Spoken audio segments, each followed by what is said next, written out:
Hyrox is a rapidly rising trend and it might even be overtaking CrossFit. But do you think Hyrox tests the fittest on earth? I've noticed a couple of videos claiming that Hunter Mcintyre is the fittest man on earth. There was this video and some articles with similar titles. And while Hunter is a very fit person and did very well in the OCR space and is now the world champion in Hyrox, does that really make him the fittest? Especially when we have a sport like CrossFit that claims to test the fittest on earth that Hunter has actually competed in. I did that until 2017. I then kind of switched over into another sector and decided I wanted to go towards CrossFit, and then another sector and another sector.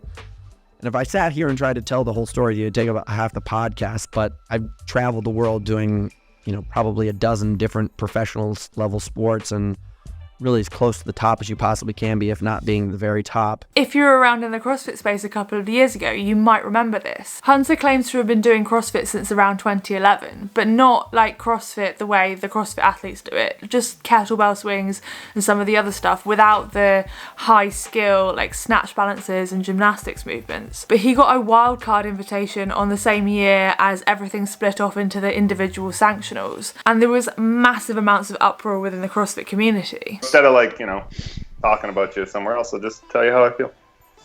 I feel like that's a pretty mature way of handling things. I really enjoyed this podcast with Hunter and Brent. This is kind of what I'm imagining, and correct me if I'm wrong. You've watched the games on your couch and you thought, that looks cool. I want to do that. And I mean, to be fair, I was there, right? I watched the games on my couch for a couple years and I was like, I want to be there. But instead of launching some sort of social media campaign, I just squatted, and it took me 3 years to get good enough, and then I made it. Brent basically said that he had sat on his couch and dreamed of the day that he was going to the CrossFit Games and he earned his way to be there, but that Hunter hadn't done the same, and that clearly got him super fired up and he started talking shit back to Brent. Yeah, but that was the one and only thing you did in sport. I've been competing professionally for 7 years, won countless world titles, won countless television shows, gone all around the world and competed, so don't even try to say that I just sat there on my couch, because that's not true. You were a desk jockey who had a passion and finally made it to the CrossFit Games. I decided to leave my career, and I fucking got it. Yeah. You guys invited me. Okay, they could have invited anybody in the world. Who did they call first? The guy you're talking to. So figure that out and understand that I'm going to be there the same day that you show up. Hunter outwardly bragged about having beaten a lot of CrossFitters and having trained with a lot of elite CrossFitters in his time. I've competed against plenty of you guys, and I've beaten a lot of you guys, and I would love to have competed against you before this phone call so you could have a better context of what I'm capable of. But if you ask almost any of your friends who have competed against me, I'm sure the majority of them will say that there's a lot behind the words that I have to say to you right now.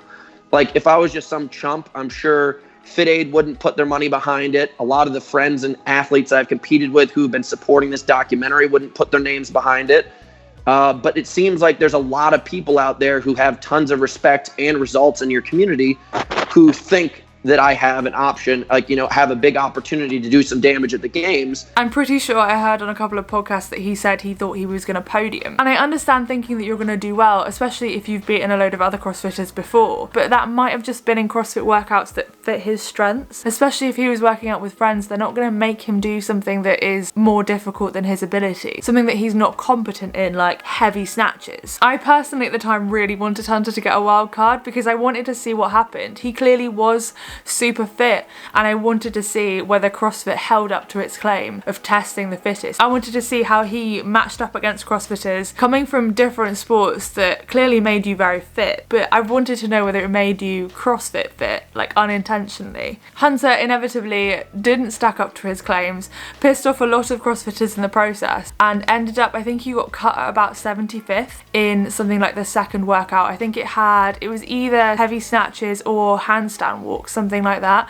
And he'd definitely been training these things as well. He said he'd trained all over the world with CrossFitters trying to prepare for this. But like Brent said, you can't really cheat those years and years of effort that it takes to get to the CrossFit level of fitness. You just have to put the work in over a very long period of time. After that, Hunter attempted the Murph world record and got it. I'm not sure if it totally counts as it wasn't in a CrossFit competition, but he definitely smashed the world record. But it also could be argued that Murph is one of those workouts that definitely plays to his strengths, being kind of body weight movements and running. And then he went on to work with Hyrox and do the Hyrox events. It sounds like the founder and him actually sat down and discussed it. CEO of Hyrox in a cafe in 2018, he sat down and he's like, you're going to be the world champion of my sport. Shit, 5 years later, I've won it 3 times. And Hunter was convinced to enter because it would be something that played to his strengths. And he's now the world champion of Hyrox, which is where some of these headlines are coming out of. Now, Hyrox is an event that involves about 8k of running. I personally have done a Hyrox Pro, and it was hard. It definitely, the movements were less skillful than CrossFit, but there was a lot of running. And I'm not the biggest fan of running, but I wanted to take it on as a challenge, really. 1,000-meter ski, there's some rowing in there. You have to do like a farmer's carry in one segment, burpees in another segment, and basically there are loads of different segments of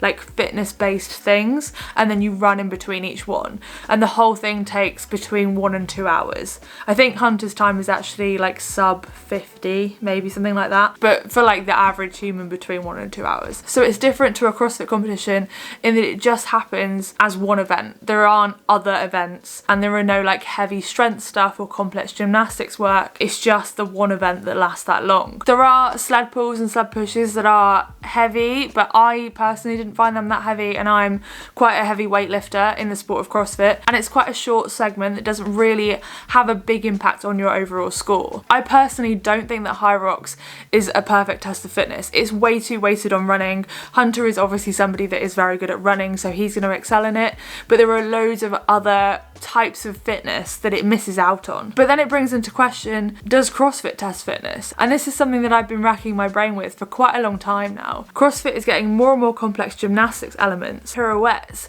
handstand ramps, press to handstands, and then there's also stuff like crossover double unders, and then CrossFit also contains like heavy Olympic weightlifting, and they've been implementing more strongman stuff as well over the years, and it's trying to get that like perfect balance to test the fittest and make sure the fittest person rises to the top and not just like the most skilled or the best runner or the best gymnast. The definition of fitness as defined by CrossFit and obviously Greg Glassman, who was the original founder, is across broad time and modal domains. So that means like lots of different domains: cardio, gymnastics, weightlifting. This means fitness is measurable and can be calculated by plotting individual training scores, times, loads and reps and rounds on a line graph. And then there's the classic fitness in 100 words, but a lot of that is actually nutritional advice, which I don't necessarily agree is a component of fitness, because you're not testing these people on what they eat. The fittest on earth isn't tested on what foods they consume. Like Matt Fraser is very well known for eating like cinnamon buns and pancakes, not things on this list. But the actual fitness part of 100 words says practice and train major lifts, deadlift, clean, squat presses, clean, jerk and snatch. Similarly, master the basics of gymnastics, pull-ups, dips, rope climbs, push-ups, sit-ups, press to handstands, pirouettes, flips, splits and holds. So some of those have only just come into CrossFit recently. Bike, run, swim, row, etc. hard and fast. And then it talks about how many days a week. This is obviously like a training methodology that they're recommending. It's not what they truly think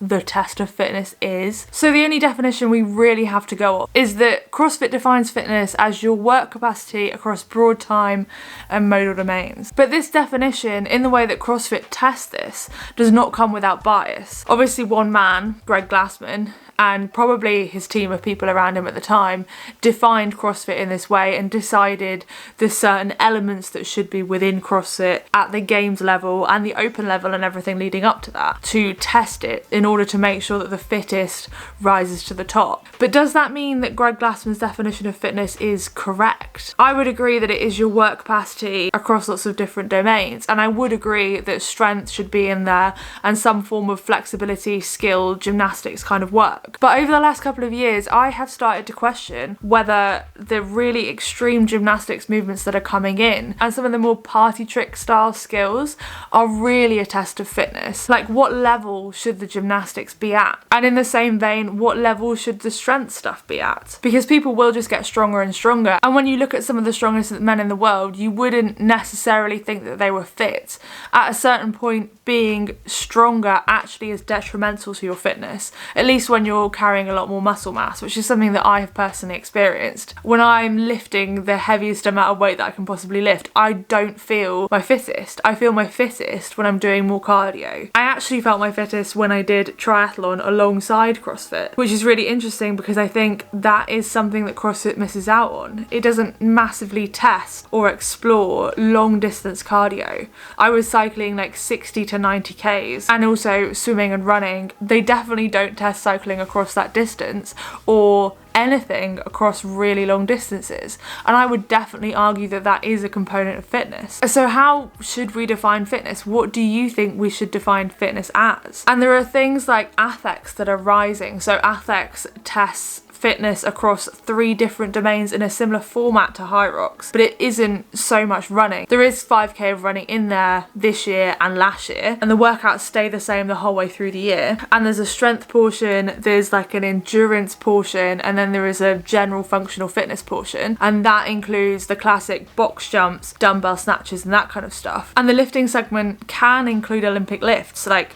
some of it is shoulder to overhead. And if you know anything about Olympic weightlifting, when presented with a shoulder to overhead, the smartest thing to do is to jerk it, because you can lift more weight doing an Olympic lift style jerk than you can doing a strict press or a push press. And that does test skill, and it also tests like the knowledge of skill and the body awareness, which I find quite interesting, because you're also presented with something you can do in lots of different ways, and you have to figure out what the best way to do that is to get the heaviest weight up. For me, and definitely as an everyday person, that is more representative of what fitness is. And I think I would be at my peak level of fitness if I trained for something like an ATHEX, which arguably is basically CrossFit, but there is slightly more endurance-y stuff in there for a bit of a longer time domain. For me, it just seems really about the fitness. And if CrossFit really does test the fittest on earth, then any CrossFitter should be able to enter an ATHEX competition and absolutely smash all of the competition out of the water, because it is a lower level of skill, but I think it's enough to still be able to claim to test fitness. I don't personally think that anyone could claim that Hunter is the fittest on earth having not won anything that is like CrossFit, because I think CrossFit so far is one of the best tests for fitness that we do have. But I also don't think that CrossFit is the be all and end all of tests of fitness. I think there's nothing else out there that could replace it right now, but more and more I'm questioning whether the gymnastic stuff, the party tricks, whether that is actual fitness. I don't feel like it is, but you might think completely differently, and that's totally okay. Let me know your opinion in the comments below. If you enjoyed this video, you might like this one next. CrossFit is dead. Thank you for watching, and I'll see you next time. Bye.